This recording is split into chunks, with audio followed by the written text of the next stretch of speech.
Welcome back to Creating Cooperative Kids. I'm your host, Bill Corbett. Dreaming big and then having the courage to act on those dreams is something so many of us wish we could or could have done. Joining me in the studio today is someone who has been there, done that.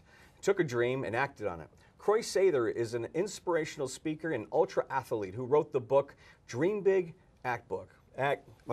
Dream Big, Act Big. I'm thinking about your book a little ahead of time here. Welcome to the show, Croix. I appreciate you being here. Thank you. So you wrote the book, Dream Big and then Act Big, and then you actually did it.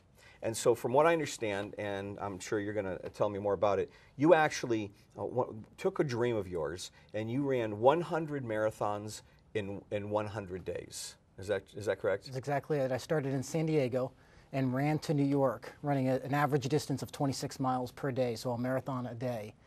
And I spoke every day, giving a keynote seminar to at-risk groups every single day. How many people said that you were absolutely crazy for doing that?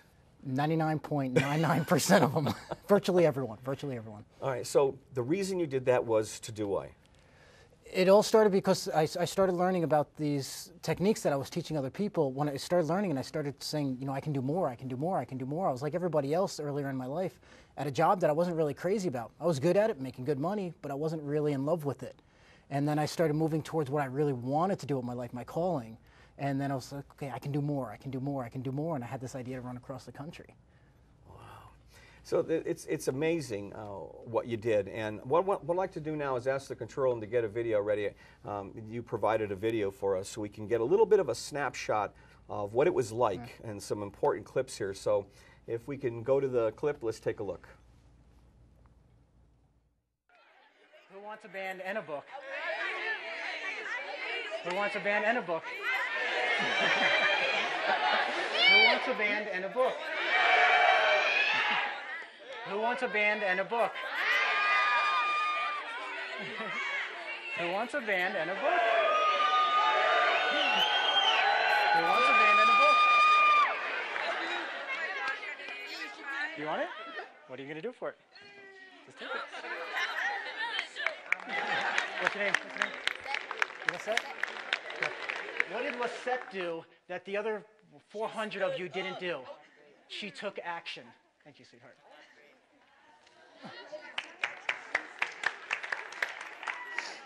That's how anybody who has a life that they truly love and that they designed and they're doing what they want to do. All of the superstars in the world, they took action. And this is the foundational belief system that you need to be successful. My name is Croix Sather. I'm running from San Diego, California to New York City in 100 days. But what I'm actually doing is following my dreams.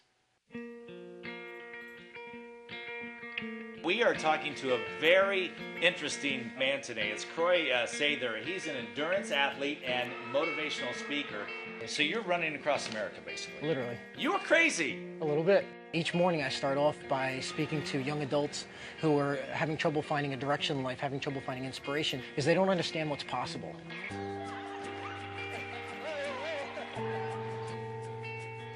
Croix, tell us about your actions right now, what you're doing.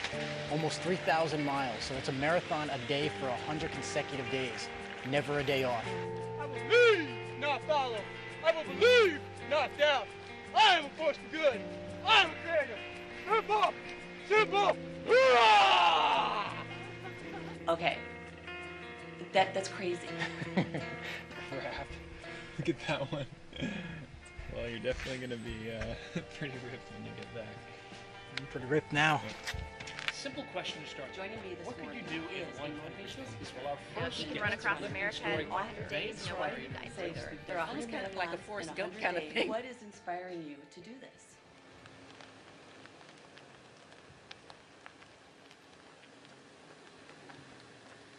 "35 miles west of Yuma.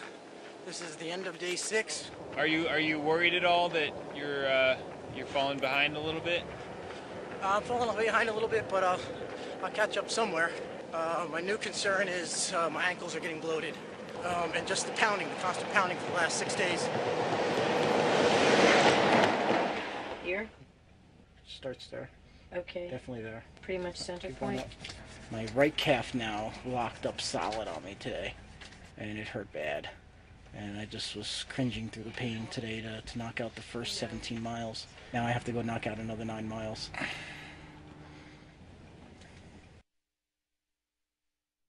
So that's amazing. Now, how many times did you run into health or physical problems along the way?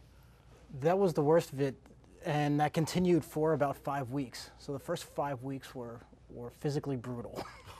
I would have to imagine that you prepared for it, but sometimes you can't even prepare for things like that. You can't prepare for this much running unless you give up your whole life. And what we didn't talk about is that a year earlier I wasn't a runner. So in 9 months I trained for this, and then 6 weeks out I ended up getting injured. So for the 4 weeks before I ran, I wasn't running at all, and only the last 2 weeks I was starting to catch up again. So that's why it was so difficult. I was always playing catch up through the first 5 weeks. Wow. Before my body finally said, okay, this is it. This is what I got to do. Now this is your second book that you wrote? Yes. And I'm sure my graphics folks are going to put up an image of your book so we can see what it looked like. But I got your first book when that came out, Better Life, Better Body. Close. Better Body, Better Life. Better Body, Better Life, right. And that was an awesome book. And so you wrote this one. Now, did you have the marathons in mind when you were writing this book?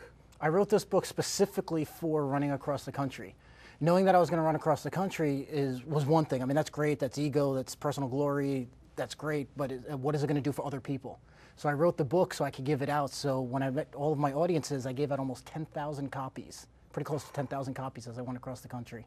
Oh my goodness! And you have to figure this was probably the money you invested in this, but how much it's going to have an impact on other people watching what you did. Because I know the people that I talked to said, oh, he did that? Holy smokes, and I'm worried about this small little task that I have that I want to do. So what's your takeaway from this whole thing? You had this great experience. I was following you on Facebook, on the internet, and waiting for you to come back into town because I said, I got to book this guy. We got to talk. Even though we've known each other for a while now through Toastmasters International. Yeah. But what's your takeaway? What'd you take away from this whole experience?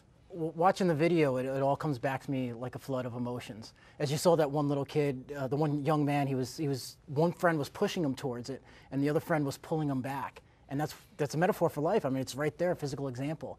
And then there were several other pictures that reminded me of different stages that I went through and the people's lives that I did touch, and the lives that touched mine as well. There were so many people that I met and so many stories that I never expected to hear, and so many things that had happened that I never saw coming.